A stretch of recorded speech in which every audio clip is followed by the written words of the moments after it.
마태복음 14장.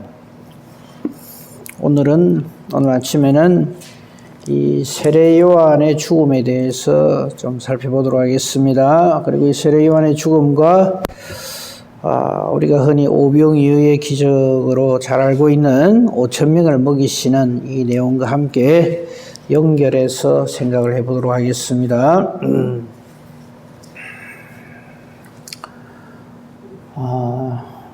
그렇게 길지 않으니까 제가 봉독을 하겠습니다. 14장, 마태복음 14장 1절부터 12절까지 제가 봉독하겠습니다.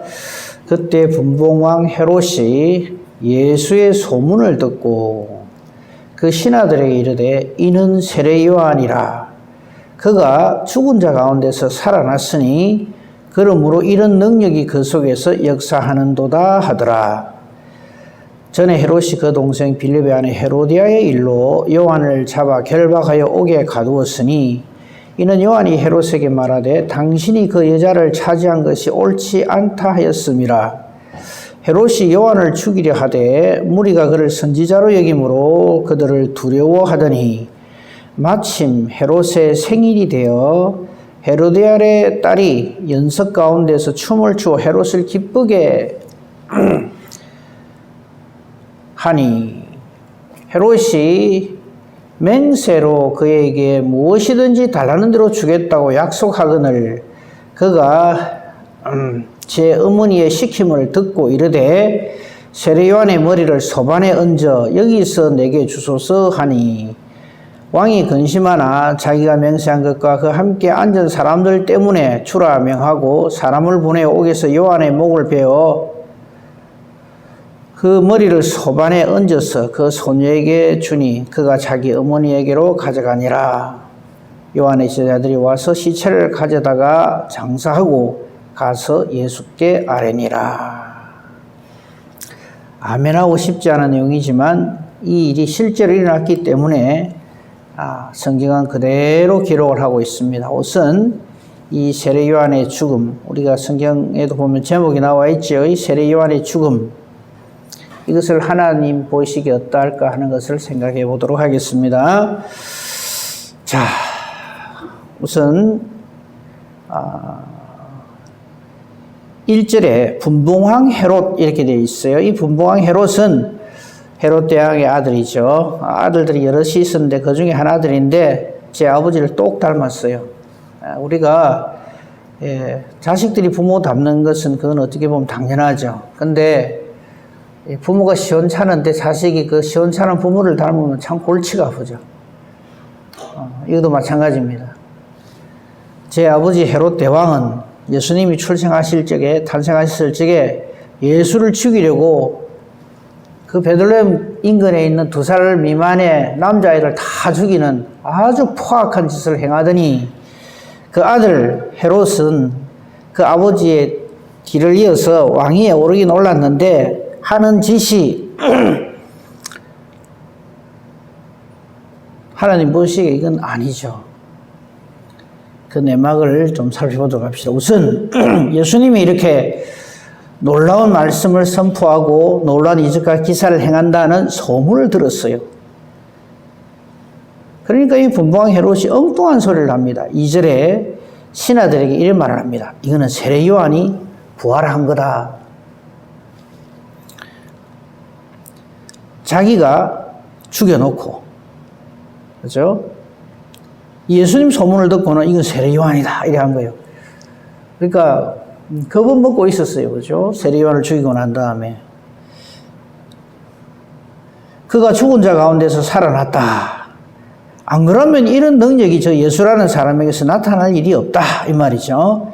그러므로 이런 능력이 그에게서 역사한다. 이렇게 지금 겁을 집어먹고 헤롯이 예수님을 이렇게 대합니다. 자, 그리고 왜 이 헤롯이 이런 소리를 하느냐? 3절부터 자세하게 나와 있죠. 전에 어떤 일이 있었는가 하면 이 분봉왕 헤롯이 그 동생 빌립, 이복 동생입니다. 동복 동생도 아니고 이복 동생 빌립이 결혼을 했는데 헤로디아라는 여자하고 결혼을 했어요. 보니까 이 헤로디아가 너무 탐이 나거든요.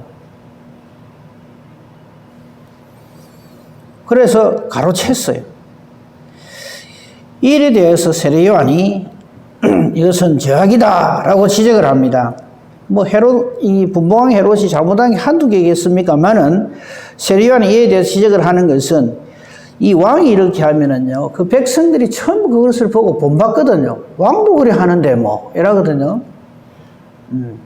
우리는요, 세상에 천하 없는 사람이 무슨 짓을 하든지 그것이 하나님 보시기에 옳지 않으면 아니다라고 해야 되고요. 절대 그걸 따라가면 안 됩니다. 근데 우리는 어찌하는가 하면 저기도 저래 하는데 내가 이래 하는 게 뭐 어때서 이러면서 나를 합리화시키거든요. 제발 우리 그렇게 하면 안 됩니다. 우리 그거 하는데 선수잖아요. 내만 그러나 이러면서 우리의 성분은 언제나 하나님 보시기에지 누가 이래 하니까 나도 그래 한다. 저 사람이 내한테 이래 하니까 나도 저 사람한테 이래 하는 게 뭐 잘못인데. 참 한심한 소리죠. 이 헤롯이 이제 이런 짓을 하니까 동생의 아내 헤로디아를 이렇게 차지하는 것에 대해서 세례 요한이 사절해요. 당신이 그 여자를 차지한 것이 옳지 않다 지적을 하는 거죠. 교회가 성도가 이렇게 해야 됩니다. 이 세상에 옳지 못한 것에 대해서 지적을 하고 이야기를 해야 됩니다. 근데 이제 이거 거부하니까 이제 종교와 정치는 분리해야 된다. 근데 아주 회개한 이론을 내세우면서 교회가 말을 못해. 입 딱 다물고. 부끄러운 줄 알아야 됩니다. 교회가. 그런데 이 세례 요한은 이 왕의 이런 것에 대해서도 하나님의 뜻으로 딱 지적을 합니다. 옳지 않다. 그러니까 헤롯이 굉장히 못마땅하잖아요. 그죠? 자기 하는 일에 좀 이렇게 해주고 하면 좋겠는데 그래서 이 세례 요한을 그대로 놔뒀다가는 계속 이런 말이 퍼질 거기 때문에 또 이 세례 요한은 이 당시에 모든 백성들에게 존중을 받고 존경을 받는 사람이기 때문에 놔두면 안 되겠다 해가지고 옥에 가두었어요. 지금으로 치면 뭐냐면 언론 탄압이죠. 이 널리 퍼져나가는 것을 막기 위해서 이 당시에는 SNS나 이런 게 없었기 때문에 요한만 입만 탁 틀어막으면 널리 퍼질 일은 없다.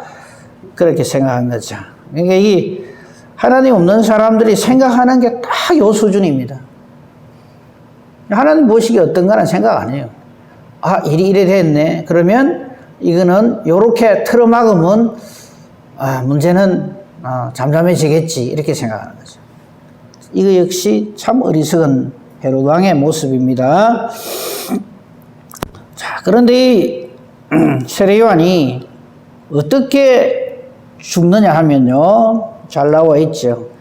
헤롯 왕의 생일이랍니다. 생일이 돼가지고 이제 잔치를 베풀었는데 헤롯은 이미 요한을 죽이려고 하고 있었어요. 그게 5절에 나오죠. 헤롯이 요한을 딱 죽이고 싶은데 사람들이 그냥 이 세례 요한을 선지자로 생각하고 존경하고 존중하기 때문에 어찌할 수가 없는 거예요. 예. 그래서 끙끙 앓고 있었겠죠. 그런데 이 헤롯이 두려워하는 것은요, 세례 요한도 아니고 하나님도 아니고 사람을 두려워합니다. 그게 5절에 잘 나와 있죠. 헤롯이 무리가, 즉 사람들이 세례 요한을 선지자로 여기기 때문에 이 사람들이 어찌할까 이걸 두려워하는 거예요. 여론을 두려워하는 거죠. 엉터리 정치인일수록 여론을 두려워합니다. 그렇죠? 하나님을 두려워해야 되고 진리 가운데 행하지 아니함을 두려워해야 될 건데 이게 사람 눈만 속이면 된다 이렇게 생각하는 거죠. 이게 지금 헤롯 왕이 하는 일 하나하나마다 전부 정말 하나님 보시기에 아닌 거죠. 이거. 다시 말씀드립니다. 우리는 언제나 하나님 보시기에 어떤가로 승부를 해야 됩니다. 사람 눈을 가리고 입을 막는다고 해서 그 문제가 해결되는 게 아니라는 걸 분명히 합시다. 자, 6절 마침 사탄의 때가 됐다 이 말이죠. 헤롯 생일이랍니다. 헤롯 생일이 돼도요, 잔치를 열 줄은 알았지, 자기를 이 땅에 존재케 하신 하나님은 전혀 생각 안 해요.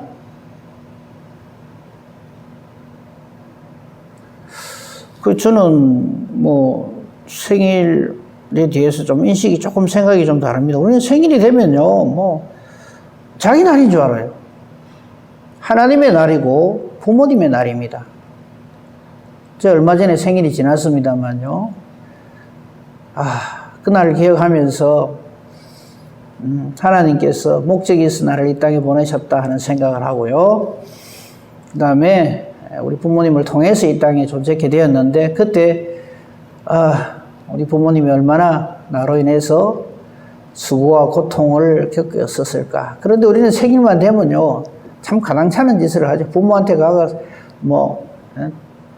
저는 그런 기억은 잘 없습니다. 대개의 경우 생일 파티 해내라 그러고요. 지 생일이라고. 좀 죄송하니 지가 그날 뭐 한 게 있다고. 그 어머니가 죽을 똥살똥 애가 하나님의 뜻에 순종해서 낳아놨더만은 지 생일이라고 지가 행세를 하고 그냥 지 뜻대로 안 해주면 온갖 짓을 다 하고. 참 우습지 않습니까? 그죠? 우리는 여기 계신 분들이야 이제 연세도 다 있고 이제 다 그렇게 하겠지만은 우리 자녀들에도 그걸 교육을 시켜야 됩니다. 참 하나님의 뜻을, 나 같은 걸 왜 이 땅에 보내셨을까를 생각을 하고, 또 이를 위한 하나님의 부모님의 헌신과 순종, 수고, 이거를 감사하는 날이 생일이지. 그래서 저는 그런 게 대해서 좀 못마땅합니다. 어쨌든 존재하게 된 것에 대해서 축하할 일이긴 하지만요, 헤롯처럼 지 생일이라고 이렇게 잔치를 베풀고 하나님도 없고, 그죠? 제가 최고라. 헤롯의 생일이 되어서 잔치를 베푸는데, 헤로디아, 지금 이제 원래 빌립의 아내였던, 말하자면 이제 분봉왕 헤롯에게는 처제였죠, 원래.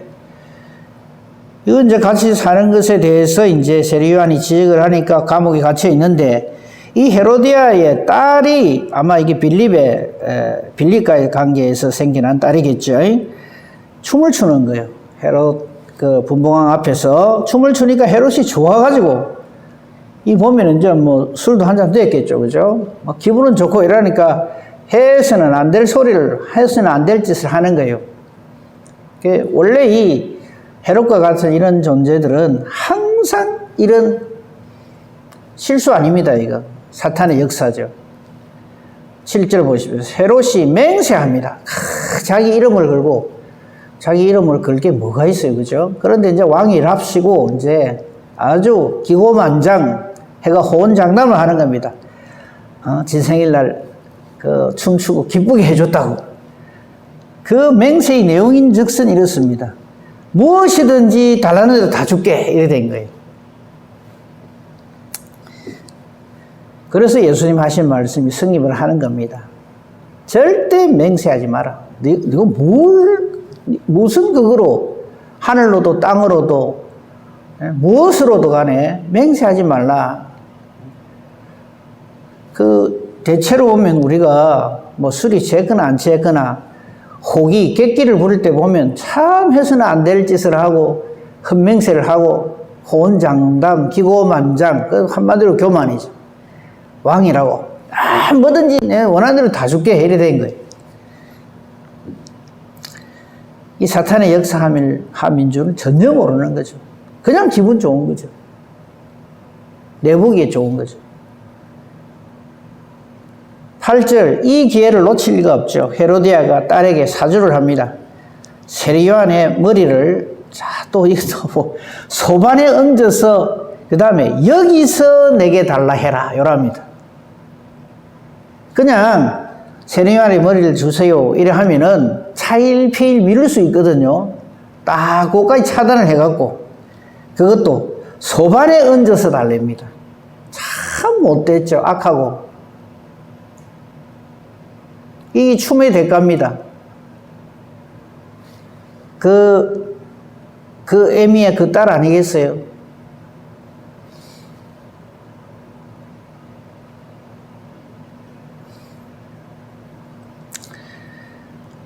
세례 요한의 머리를 소반에 얹어서 그 다음에 여기서 내게 주세요. 지금 당장 해달라는 거예요. 영적인 바보 헤롯은 근심할 밖에요. 이거 아무 가치 없는 근심. 아무 의미 없는 근심입니다. 자기가 맹세했죠. 또 사람들 다 지켜보고 있으니까 우리가 이런 짓을 참 수도 없이 하거든. 그래서 세례 요한은 죽습니다. 세상 말로 하면 참 개죽음이죠. 참 허망하게. 근데 사탄이 하는 일이 항상 이렇습니다. 그 결과가 항상 허망합니다. 우리가 그런 줄 알고 사탄하고 대적을 해야 됩니다. 사탄은 이래 영악하게 아주 강경하게 우리를 어쩌든지 넘어뜨리려고 하는데 글쎄 좋게 말해서 순진한 거고 정확하게 말하면 참 어리석은 거지. 여지없이 무너지거든요. 사탄이 하자는 대로 그냥 질질 끌려가는 겁니다. 그러면서 우리가 하는 말이 어쩔 수 없이 이랍니다. 어쩔 수 없는 게 아닙니다. 영안이 어두워져 있고 성령으로 충만하지 않으면 우리는 완전히 사탄의 노리개입니다. 왜 예수님께서 그렇게 하셨잖아요. 베드로에게 밀 까부르듯 하려고. 그게 베드로에게만 해당되겠습니까? 지금도 우리를 가지고 완전히 장난을 치는 거예요. 제 하고 싶은 대로. 우리는 이런 내용들을 보면서 옛날에 세례 요한이 그러다가 막 그냥 그 헤롯왕 헤로디아의 딸이 그렇게 해가지고 막 억울하게 죽임을 당했구나. 그냥 이렇게 생각하면 안 돼요. 여기서 우리가 뭘 봐야 되는가 하면, 이 사탄이 이렇게 하는구나. 빈틈 하나 안 주고요. 착착착착 몰아붙입니다. 그리고 우리가 정말 어리석게도 그냥 여지없이 무너져 나가거든요. 그런 줄 알고 우리가 살아야 됩니다. 우리가 어떻게 말씀 따라 살 수 있고 성령 충만하지 않고 살 수가 있냐 이 말입니다. 참 허망하죠. 여기서 한 두 가지 더 생각할 거 있습니다. 우선 첫째는요. 전에도 말씀드린 기억이 있습니다만요. 죽는 모습을 가지고 그 사람 평가하면 안 됩니다. 세례 요한이 목베임을 당해 죽었어요. 이걸 가지고 세례 요한이 뭐 잘못한 거 아이가? 하나님 잘생겼으면 어째 최후가 이럴까? 우리의 육신의 최후는요. 어떤 형편처지에 던져져도 아무 문제 없습니다. 근데 그걸 참 인정은 안 하려고 그래요. 조금만 뭐 하면은 그냥 왜 내가 이런 일을 당해야 되나. 늘 말씀드립니다. 예수님 보세요. 베드로 보세요. 사도 바울 보세요. 세례 요한 보세요. 스데반 보세요. 그럼 그분들이 참 하나님 보시기에 악해갖고 벌을 받아가 그렇게 죽는 겁니까? 그건 전혀 아닙니다. 우리가 제발 좀 영안이 밝아져서 이 모든 일들을 하나님 뜻대로 봐야 할 것입니다. 자, 그 정도로 하고요.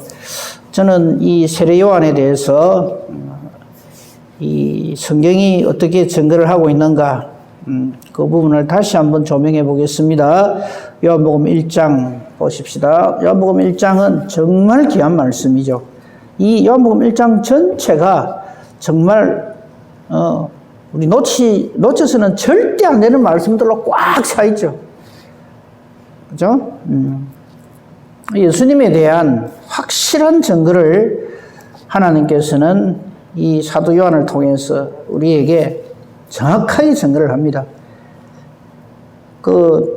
마가복음에는 예수님의 이 어린 시절, 예수님의 출생에 대한 내용이 전혀 없습니다. 근거가 없고 그냥 바로 공생애가 시작되고요. 마태복음과 누가복음에는 예수님의 출생에 대한 내용들이 있죠. 그죠? 그런데 그 예수님은 단순히 2000여 년 전에 이 땅에 웃자다가 생겨난 그런 분이 아니라 요한복음 1장의 1절에 태초의 말씀으로 계십니다. 이 말씀은 하나님이십니다. 때가 참에 하나님의 뜻을 받들어서 요한복음 3장 16절이죠.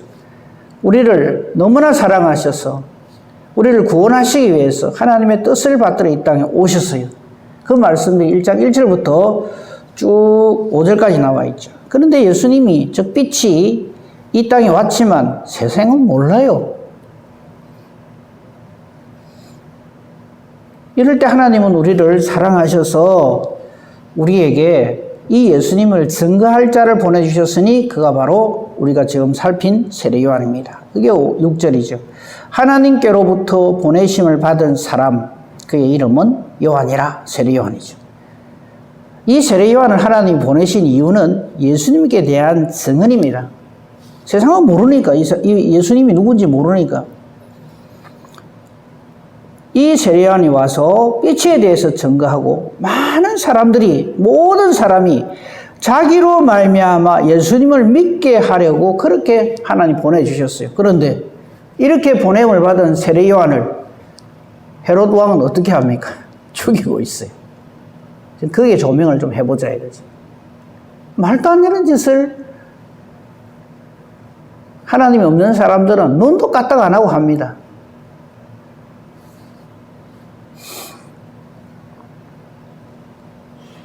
분명한 것은 그는 이 빛이 아닙니다. 빛에 대해서 증언하러 온 사람입니다. 저와 여러분도 마찬가지죠. 세례 요한이 옛날에 그랬댄다가 아니라 지금 우리가 이 세례 요한의 사명을 가지고 있는 거죠. 그게 교회입니다. 빛에 대해서 증거하는 거죠. 예수님께 대해서 증언하는 거죠. 우리는 이 복음을 이 세상에 확실하게 전해야 됩니다. 그게 12절에 아주 그게 엑기스로 딱 나와 있죠. 예수님을 영접하는 자, 곧 그 이름을 믿는 자, 하나님의 자녀가 되는 권세를 주신다. 이걸 전해야 되는 거죠.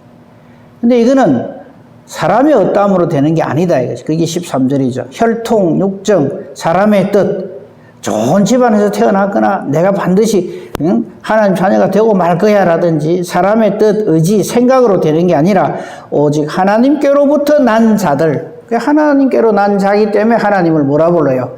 아버지라 부르는 거죠. 그렇죠? 이런 엄청난 복음의 내용을 우리는 이 세례 요한을 통해서 하나님께서 우리에게 주셨죠. 자, 다시 본문으로 돌아옵니다. 그러니까 이 생각을 한번 해봅시다. 하나님은 보내시는데 사람은 죽인다. 그것도 자기 욕심으로, 자기 뜻을 세우기 위해서, 자기 체면 유지를 위해서. 아, 내가 그래도 왕인데 왜 나한테 말이지 그 여자 하나 그 행걸 가지고 저렇게 공격을 하고 좀 좋게 지내면 좋겠구만은 나는 자기 그래도 말이 선지자로 인정해 주는데 이런 식이죠. 근데 더 기가 막힌 건 세례 요한도 그래 한데 요한복음 3장 16절 하나님은 우리를 이처럼 사랑하셔서 예수님을 보내주시는데 근데 우리는 어찌합니까? 죽이거든. 사탄이 하는 일이 맨날 이래요. 하나님은 최고의 은혜와 사랑으로 한도 없이 베풀어 주시는데 우리 인간은 그걸 계속 죽이고 거부하고 거절합니다. 그거 하고 그 다음 말씀 보세요. 내일 또 잠깐 살피겠습니다만요. 13절 처음 시작을 잘 보십시오. 오병이어의 발단입니다. 12절 끝을 볼까요? 끝에 보면 요한의 제자들이 얼마나 기가 막히겠어요. 허망하고. 자기들의 스승인 세례 요한이 진짜 허망하게 참 이 요부의 딸에 의해서 비참하게 그것도 얼마나 조롱거리로 헤롯 생일 때 목이 잘리가고 소반에 담겨가지고 이렇게 주니까 이런 세상적으로 말하면 이런 불명예가 어디 있겠어요? 어쨌든 뭐 죽었으니까 장례를 치렀죠. 그게 12절입니다. 그러고는 이 요한의 제자들이 예수님께 와서 이 사실을 아뢰입니다. 사실 이 사건의 발단은 14장 1절이잖아요. 헤롯이 예수님께 대한 소문을 듣고는 이거 세리요한이 환생한 거 아닌가부터 시작된 거거든요. 그 예수님께 와서 아뢰입니다. 자, 오병이의 사건은 꼭 이것 때문에 되어진 건 아니지만 이것이 하나의 시초가 됩니다. 발단이 되죠. 그게 13절입니다. 예수께서 들으시고, 좀 전에 제가 드린 말씀이 생각나게 되는 거죠. 하나님은 세례 요한을 보내셔서 예수를 전극해 해주시고 우리로 예수를 믿게 해주시지만, 그래서 하나님 자녀가 되는 권세를 주시는데 인간은 거부할 뿐만 아니라 자기 욕심을 위해서 죽여버립니다. 예수님도 그렇게 죽여버리는 거죠. 예수님이 이 말씀을 들으셨어요. 자, 13절을 한번 봅시다. 예수께서 들으시고 배를 타고 떠나사 그 지경을 떠납니다.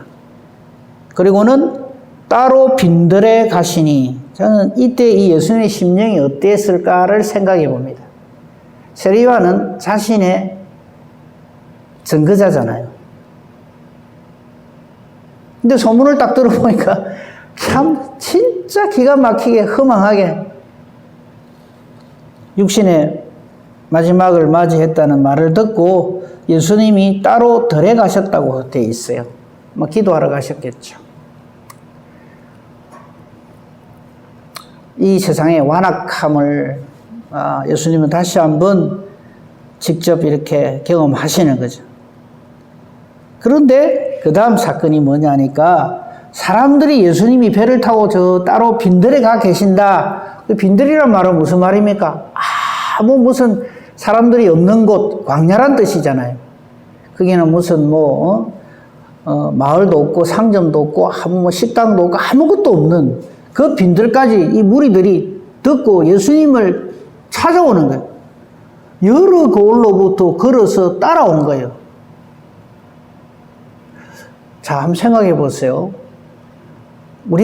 내가 예수님이라고 한번 생각해 보세요. 우리 각자가 이렇게 나오는 백성들을 볼 때 어떤 심령이 들겠어요? 얼마나 불쌍하겠어요? 참 헤롯이라고 하는 저 왕같지도 않은 왕 밑에서 그래도 말씀 듣고 참 하나님이 함께 하시는 이적과 기사를 보고 저렇게 세례 요한을 따르고 또 예수님도 따르는데, 이 왕이라 하는 이 땅에 내로라 하는 자들은 자기 뜻에 안 맞는다고 해서 하나님의 뜻이고 뭐고 다 갖다 내버리고 자기 욕심대로 사는 그 밑에 있는 백성들이 불쌍하잖아요.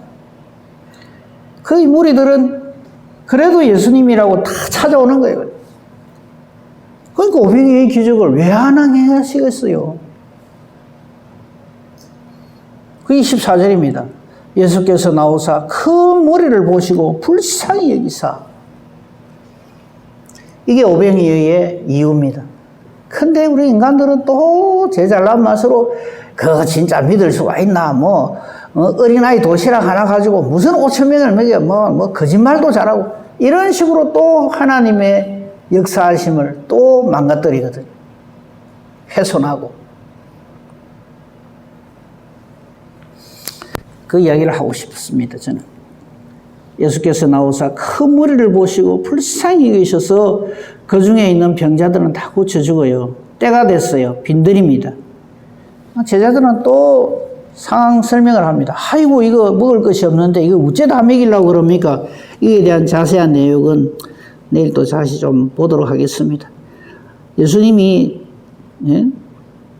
16절에 보면 너희가 먹을 것을 주라 하니까 제자들은 계산해가고 또 이래요. 우리에게 있는 것은 떡 5개 물고기 2마리 뿐인데요.